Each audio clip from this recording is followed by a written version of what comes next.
ಲೋಕಸಭಾ ಚುನಾವಣೆಯ ಹಿನ್ನೆಲೆಯಲ್ಲಿ ದಾವಣಗೆರೆಗೆ ಭೇಟಿ ನೀಡಿದ ಮುಖ್ಯಮಂತ್ರಿ ಸಿದ್ದರಾಮಯ್ಯನವರು ಕಾಂಗ್ರೆಸ್ ಪಕ್ಷವು 2 ಕ್ಷೇತ್ರಗಳಲ್ಲಿ ಭರ್ಜರಿ ಗೆಲುವು ಸಾಧಿಸಲಿದೆ ಎಂದು ವಿಶ್ವಾಸ ವ್ಯಕ್ತಪಡಿಸಿದ್ದಾರೆ. ಚುನಾವಣಾ ಪ್ರಚಾರದ ಕೊನೆಯ ದಿನದಂದು ಸುದ್ದಿಗಾರರೊಂದಿಗೆ ಮಾತನಾಡಿದ ಅವರು, ರಾಜ್ಯ ಸರ್ಕಾರದ ಗ್ಯಾರಂಟಿ ಯೋಜನೆಗಳು ಜನರಿಗೆ ತಲುಪಿದ್ದು ಜನರು ಕಾಂಗ್ರೆಸ್ ಪಕ್ಷದ ಪರವಾಗಿದ್ದಾರೆ ಎಂದು ಹೇಳಿದ್ದಾರೆ. ಬಿಜೆಪಿ ಸರ್ಕಾರದ ವಿರುದ್ಧ ವಾಗ್ದಾಳಿ ನಡೆಸಿದ ಮುಖ್ಯಮಂತ್ರಿಗಳು ಬಿಜೆಪಿ ಸಂವಿಧಾನ ವಿರೋಧಿ ಮತ್ತು ಬಡವರ ವಿರೋಧ ನೀತಿಗಳನ್ನು ಅನುಸರಿಸುತ್ತಿದೆ ಎಂದು ಆರೋಪಿಸಿದ್ದಾರೆ. ಮತದಾರರನ್ನ ಸೆಳೆಯಲು ಬಿಜೆಪಿಯವರಿಗೆ ಯಾವುದೇ ವಿಷಯಗಳಿಲ್ಲ, ಹೀಗಾಗಿ ಅವರು ಸುಳ್ಳು ಆರೋಪಗಳನ್ನ ಮಾಡ್ತಾ ಇದ್ದಾರೆ ಎಂದು ದೂರಿದ್ದು, ನಮ್ಮ ಅಭ್ಯರ್ಥಿಗಳು ಗೆಲ್ಲುವುದು ಖಚಿತವಾಗಿದೆ. ಈ ಬಾರಿ ಕಾಂಗ್ರೆಸ್ ಪಕ್ಷವು ಉತ್ತಮ ಸ್ಥಾನ ಗಳಿಸಲಿದೆ ಎಂದು ಸಿದ್ದರಾಮಯ್ಯ ವಿಶ್ವಾಸ ವ್ಯಕ್ತಪಡಿಸಿದ್ದಾರೆ. ಬಹಿರಂಗ ಪ್ರಚಾರ ಮುಗಿದ ನಂತರ ಮನೆ ಮನೆಗೆ ತೆರಳಿ ಮತಯಾಚನೆ ಮಾಡುವುದಾಗಿ ಮುಖ್ಯಮಂತ್ರಿಗಳು ಕಾರ್ಯಕರ್ತರು ಮತ್ತು ಮುಖಂಡರು ಯಾವುದೇ ಲೋಪವಿಲ್ಲದಂತೆ ಕೆಲಸ ಮಾಡಬೇಕು ಎಂದು ಸೂಚಿಸಿದ್ದಾರೆ. ಜನರ ಬಳಿಗೆ ತೆರಳಿ ಸರ್ಕಾರದ ಯೋಜನೆಗಳ ಬಗ್ಗೆ ತಿಳಿಸಬೇಕು, ಬಿಜೆಪಿ ಸರ್ಕಾರದ ವೈಫಲ್ಯಗಳನ್ನು ಎತ್ತಿ ಹಿಡಿಯಬೇಕು ಎಂದು ಹೇಳಿದ್ದಾರೆ.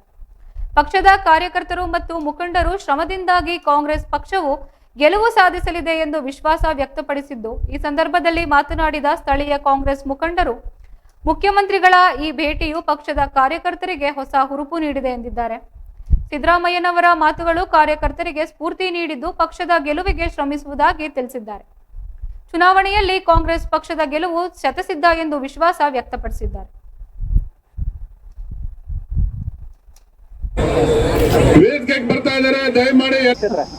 ಈಗ ಬಿಜೆಪಿಯವರು ಏನೇ ಹೇಳಿದ್ರು ಕೂಡ ಜನ ನಮ್ಮ ಗ್ಯಾರಂಟಿ ಯೋಜನೆಗಳನ್ನ ಮೆಚ್ಕೊಂಡಿದ್ದಾರೆ. ಗ್ಯಾರಂಟಿ ಯೋಜನೆಗಳು ಈ ಸಾರಿ ಜನ ವೋಟ್ ಹಾಕ್ತಾರೆ, ಗೊತ್ತಾಯ್ತಾ? ಅವರು ಸಂವಿಧಾನ ವಿರೋಧಿಗಳು, ಬಡವರ ವಿರೋಧಿಗಳು, ದಲಿತರ ವಿರೋಧಿಗಳು. ಹೆಂಗೆ ಅವ್ರಿಗೆ ವೋಟ್ ಹಾಕ್ತಾರೆ? ಮಹಿಳೆಯರ ವಿರೋಧಿಗಳು. ಗ್ಯಾರಂಟಿಗಳು ಬಿಟ್ಟರೆ ಬೇರೆ ಏನಿಲ್ಲ ಅವರಿಗೆ ವೋಟ್ ಕೇಳೋದಕ್ಕೆ.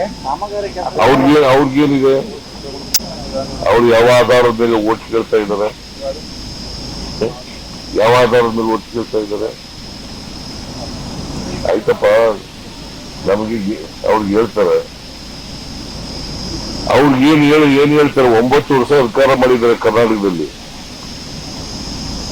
9 ವರ್ಷ ಸರ್ಕಾರ ಮಾಡಿದ್ದಾರೆ. ಏನ್ ಮಾಡಿದೀವಿ ಅಂತ ಹೇಳ್ತಾರೆ ಕರ್ನಾಟಕದಲ್ಲಿ? ಏನ್ ಮಾಡಿದ್ದಾರೆ ಅಂತ ಹೇಳ್ತಾರೆ?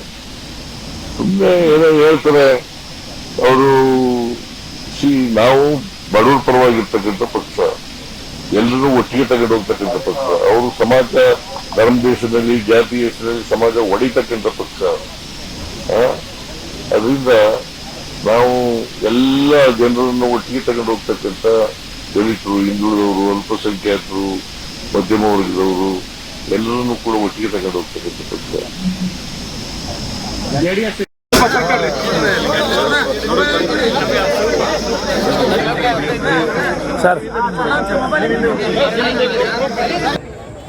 ನಮ್ಮ ನೆಚ್ಚಿನ ಈ ರಾಜ್ಯದ ಮುಖ್ಯಮಂತ್ರಿಗಳು ವೇದಿಕೆಗೆ ಬರ್ತಾ ಇದ್ದಾರೆ. ದಯಮಾಡಿ ಎಲ್ಲರೂ ಚಪ್ಪಾಳೆ ಮೂಲಕ ಅವರಿಗೆ ಸ್ವಾಗತವನ್ನು ಕೋರಬೇಕಾಗಿ ಕೇಳ್ಕೊತಾ ಇದ್ದೇನೆ.